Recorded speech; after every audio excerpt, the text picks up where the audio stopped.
I am Professor Zahir Abbas. In this lecture we will discuss the name of the tenses. बच्चों सबसे पहले हमको पता हो कि मेन टेंसेस कितने हैं। हर बच्चे की प्रॉब्लम है कि टेंसेस क्या हैं, इनके नाम को कैसे याद करना है। With the grace of Allah almighty आज आप ये जो प्रॉब्लम है द नेम ऑफ टेंसेस ये कवर अप करेंगे। हमारे पास इंग्लिश ग्रामर के अंदर जो मेन टेंसेस हैं there are the three main tenses, present, past and future. दोबारा से इस बात को दोहराता हूं, तवज्जो कीजिएगा। हमारे पास मेन जो टेंसेस हैं वो तीन हैं, present, past and future.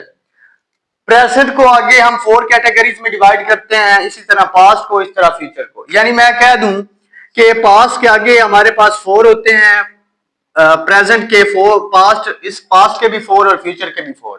Present के जो 4 हैं उनके देखें, present indefinite, present continuous, present perfect, present perfect continuous. दोबारा से देखें, present indefinite, present continuous, present perfect, present perfect continuous. इसी तरह पास्ट के भी इसी तरह 4 हैं, past indefinite, past continuous, past perfect, past perfect continuous.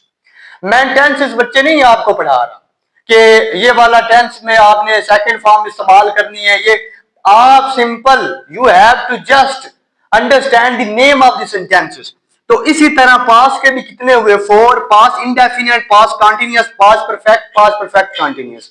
अगर हम फ्यूचर की बात करें तो इसके भी 4 हैं, future indefinite, future continuous, future perfect continuous. बच्चों ये जो फ्यूचर इंडेफिनिट है, पास्ट इंडेफिनिट है, या इसके बाद हमारे पास प्रेजेंट इंडेफिनिट है, इसको आप प्रेजेंट सिंपल भी कह सकते हैं, पास्ट सिंपल भी कह सकते हैं और फ्यूचर सिंपल भी कह सकते हैं। दोबारा से इस बात को दोहराता हूं कि we have 3 main tenses and then there 3 main tenses dividing into the 4 categories.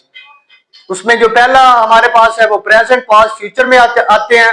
Present की 4, present indefinite, present continuous, present perfect continuous, past indefinite, past continuous, past perfect continuous, future indefinite, future continuous, future perfect continuous. हमारे पास 3 main थे और हर एक के आगे बन गया 4, तो 3 4s are 12। हमारे पास टेंसेस हो गया 12, लेकिन ये बात दुरुस्त नहीं है कि 12 टेंसेस अंडरस्टैंड करने हैं। नो, हर सेंटेंस को, ये मेरी बात को लिखिएगा कि हर एक आगे प्रेजेंट का हो, प्रेजेंट इंडेफिनिट हो, प्रेजेंट कॉन्टिन्यूअस हो, उसको आगे मजीद 6 कैटेगरीज में डिवाइड किया जाता है। उसका बच्चों पहला जो होता है वो अफर्मेटिव होता है, फिर उसका नेगेटिव बनाया जाता है। पुरुष का हमारे पास नेगेटिव इंट्रोगेटिव होता है, WH interrogative, WH negative interrogative. यानी एक टेंस है तो उसको आगे मजीद 6 कैटेगरीज में डिवाइड करेंगे, तो हमारे पास जो टेंसेस हो जाएंगे 12 मल्टीप्लाई 6 इज इक्वल टू 72। तो ये हमारे पास दिन है। अब यहां से बच्चे कंफ्यूज रहते हैं कि प्रेजेंट इंडेफिनिट का हम कौन सा पढ़ रहे हैं, प्रेजेंट इंडेफिनिट का अफर्मेटिव पढ़ रहे हैं, प्रेजेंट इंडेफिनिट का नेगेटिव पढ़ रहे हैं। तो ये कंफ्यूज, पहले आप मेन जो नेम है इसके, प्रेजेंट, पास्ट, फ्यूचर, प्रेजेंट के 4, पास्ट के 4 और फ्यूचर के 4, इनके नाम present indefinite, present continuous, present perfect continuous, past indefinite, past continuous, past perfect continuous, future indefinite, future continuous, future perfect continuous. आगे किसी एक ही टेंस उठा लें, कोई भी एक, चाहे वो प्रेजेंट इंडेफिनिट हो, प्रेजेंट कॉन्टिन्यूअस हो, उसके आगे कितने बनेंगे, 6। उसको 6 कैटेगरीज में डिवाइड किया जाएगा।